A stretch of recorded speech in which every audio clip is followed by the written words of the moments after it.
The Untold Tale of Pagong and Kuneho. In a time when the sun rose like a blazing gong over the hills, and the bamboo trees whispered secrets to the wind, there lived two very different creatures. Kuneho, the hare, was the fastest in the valley.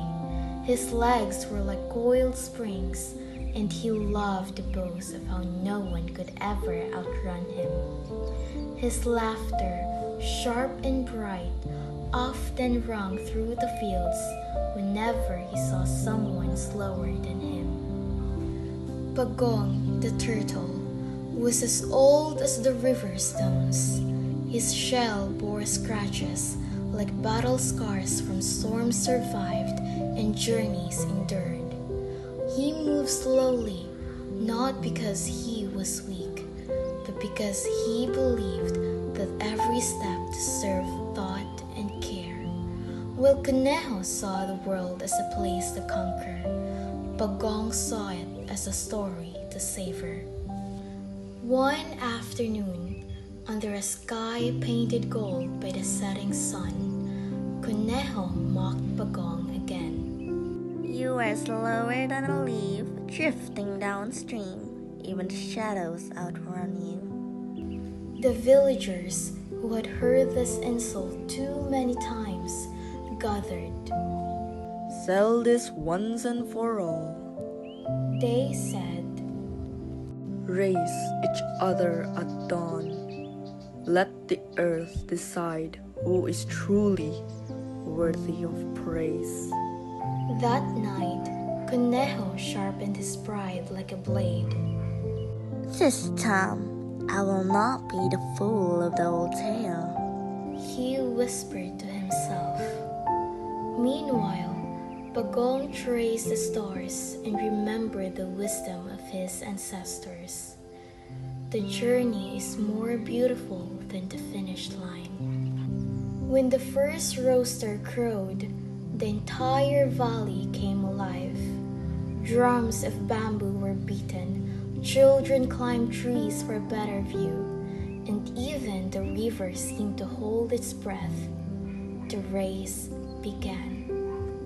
Kuneho shot forward like a streak of lightning, dust swirling behind him.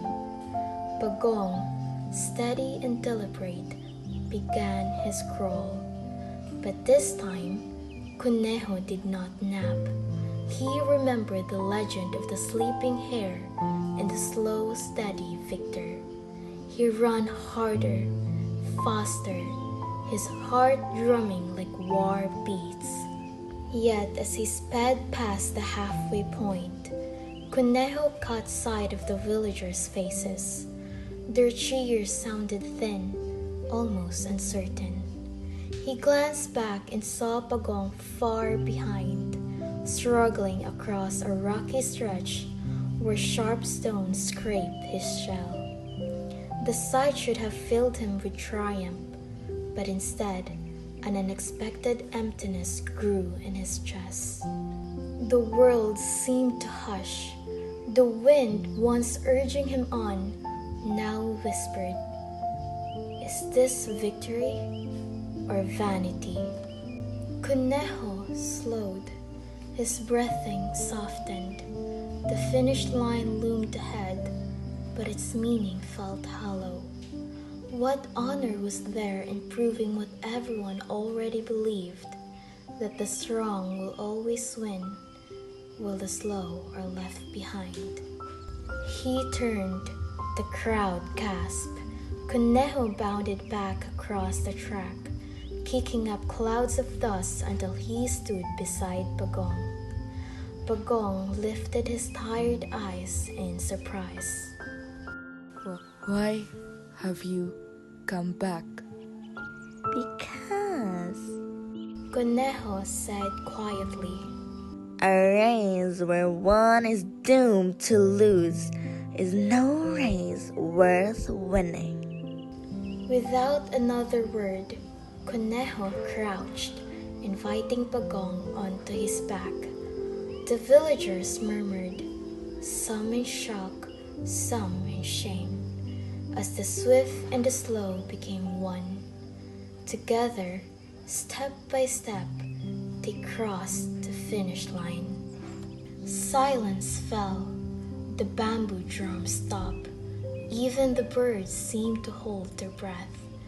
Pagong slid off Kuneho's back and faced the crowd. It was never about who is faster. He said, his voice steady but firm. But whether we can reach the end together. Kuneho, ears drooping yet eyes shining, added, Perhaps the real victory is not outrunning others, but in refusing to leave them behind. The villagers looked at one another, their pride and competitiveness melting like morning mist. In that moment, the story they thought they knew unraveled and rewove itself. The moral was no longer about patience defeating arrogance. It was about solidarity defying pride. From that day on, the valley remembered a different lesson. A finish line crossed alone is emptier than a path shared in kindness. And whenever the wind rustled through the bamboo or the river stones gleamed in the sun, the creatures would whisper, Pagong and Kuneho did not win or lose. They chose each other instead.